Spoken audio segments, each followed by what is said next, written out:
नमस्कार दोस्तों, आज मैं रुपेश मोरा मार्शल आपके बीच फिर से आया हुआ हूँ और कुछ और भी सारी जानकारियाँ जैसे कि आप लोग बिज़नेस के से रिलेटेड भी कुछ लोग हमारे साथ चैनल साथ जुड़े हुए हैं और बहुत सारे विद्यार्थी भी जुड़े हुए हैं जो कि कॉमर्स बैकग्राउंड के हैं।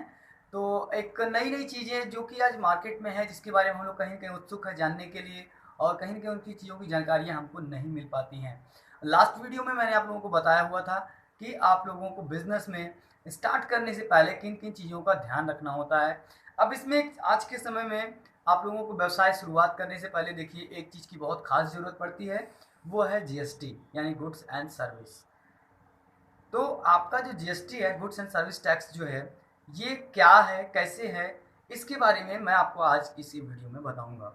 देखिए, जो जीएसटी है, ये गुड्स एंड सर्विस टैक्स इसका फुल फॉर्म होता है। अगर हम आगे की बात करें तो जो टैक्स का सिस्टम है, टैक्स एक लायबिलिटी है जो कि गवर्नमेंट की है और हमारे ऊपर बनती है। ये एक प्रकार से कितने टाइप का होता है? तो सबसे पहले मैं बता दूं कि जो टैक्स है ये टोटल 2 प्रकार के होते हैं। पहला होता है डायरेक्ट टैक्स और दूसरा होता है इनडायरेक्ट टैक्स। तो डायरेक्ट टैक्स मतलब कि ऐसे टैक्स जो कि डायरेक्ट टैक्स पेयर द्वारा गवर्नमेंट को डायरेक्टली पे किए जाते हैं, वो सब क्या होते हैं? डायरेक्ट टैक्स होते हैं।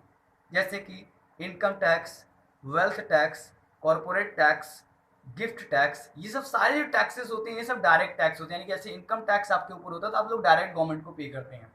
अब इनकम टैक्स में भी कई कैटेगरीज हैं, income from salary, income from house property, income from capital gain, income from business and profession, income from other sources. ये 5 तरीके की चीज़ें इनकम टैक्स के अंदर भी आती हैं। तो इन सब सारी चीज़ों के बारे में कैटेगराइज करता जाऊँगा। फिर वेल्थ टैक्स है, कॉर्पोरेट टैक्स, जैसा मैंने गिफ्ट टैक्स वगैरह बताया।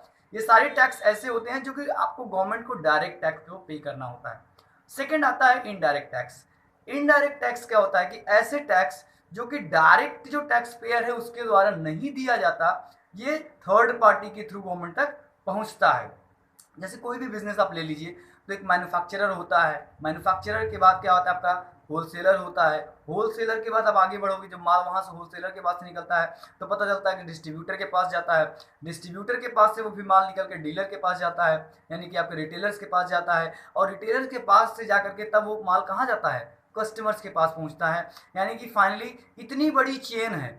तो किसी भी वस्तु का जो टैक्स होता है, जो वस्तुएं आप लोग इस्तेमाल करते हैं या सर्विस इस्तेमाल करते हैं, तो उसका टैक्स फाइनली कौन दे रहा है? आप दे रहे हैं। जैसे एक पार्ले का बिस्किट भी आपने लिया तो आपने उसका टैक्स दिया, क्योंकि उसके पीछे लिखा रहता है इंक्लूडेड ऑल टैक्सेस। तो आपने टैक्स दिया, वो टैक्स गया डीलर के पास, सॉरी आपके रिटेलर के पास, फिर रिटेलर के पास से वो टैक्स पहुंचता है कहाँ पे? आपका डिस्ट्रीब्यूटर के पास, फिर डिस्ट्रीब्यूटर के पास से पहुंचता है कहाँ पे सर? होलसेलर के पास, फिर होलसेलर के पास कहाँ पहुंचता है? मैन्युफैक्चरर के पास, फिर वो गवर्नमेंट तक पहुंचता है। यानी कि ये चेन बनी हुई है। यानी कि आपने टैक्स तो आपने दिया बट वो कहाँ पहुंचा? इनडायरेक्टली गवर्नमेंट के पास पहुंचा। तो इनडायरेक्ट टैक्स सभी लोग देते हैं। इंडिया का भिखारी भी है तो वो इनडायरेक्ट टैक्स देता है। तो बात करते हैं इनडायरेक्ट टैक्स की। तो जीएसटी भी है, पहली बात जान लीजिए कि ये एक प्रकार का इनडायरेक्ट टैक्स, ये डायरेक्ट टैक्स नहीं है।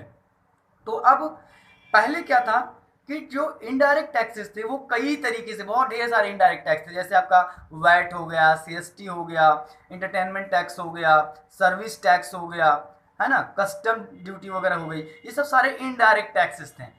तो अब कोई भी बिजनेसमैन है, अगर वो वस्तुओं का उत्पादन करता है, वस्तुओं की सेलिंग करता है, तो उसको वैट देना है, सीएसटी देना है।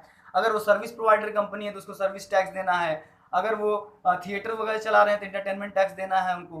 तो ऐसे बहुत सारे टैक्स उनको अवेलेबल थे। जैसे आप लोग मूवी देखने जाते हैं तो वहाँ पे इंटरटेनमेंट टैक्स देते हैं आप लोग वहाँ पे, तो आपके थ्रू वो निकलता है, वो गवर्नमेंट तक वो पहुँचता है। तो ये इतने ढेर सारे टैक्स थे तो बहुत ज़्यादा दिक्कत होती थी। तो गवर्नमेंट ने आपका 29 मार्च 2017 को 29 मार्च 2017 को पार्लियामेंट में एक बिल पारित किया गुड्स एंड सर्विस टैक्स का।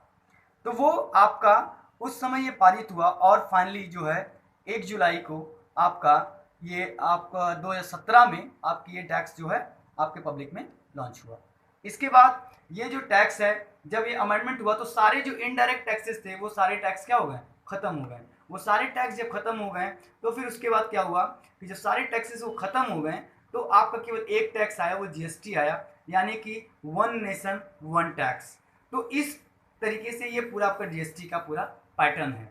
अब इसकी में बहुत सारे प्रोसेस हैं कि जीएसटी का रजिस्ट्रेशन कैसे होता है, जीएसटी का हम कितने तरीके से जीएसटी को फाइल करते हैं, जीएसटीआर 1 क्या है, 2 क्या है, 3B क्या है, ये सब सारी चीज़ें, और डायरेक्ट टैक्सेस में कितनी चीज़ें हैं, वो सारी चीज़ें मैं आपको अगली वीडियो में बताऊंगा। अभी के लिए आज अगर आप लोग आगे भी चाहते हैं कि कोई टैक्स के बारे में, बिजनेस से रिलेटेड सारी बातें आपको जानकारी मिलती रहे, तो हमारे चैनल को सब्सक्राइब करिएगा और बेल आइकन को दबाइएगा। Okay, thank you sir.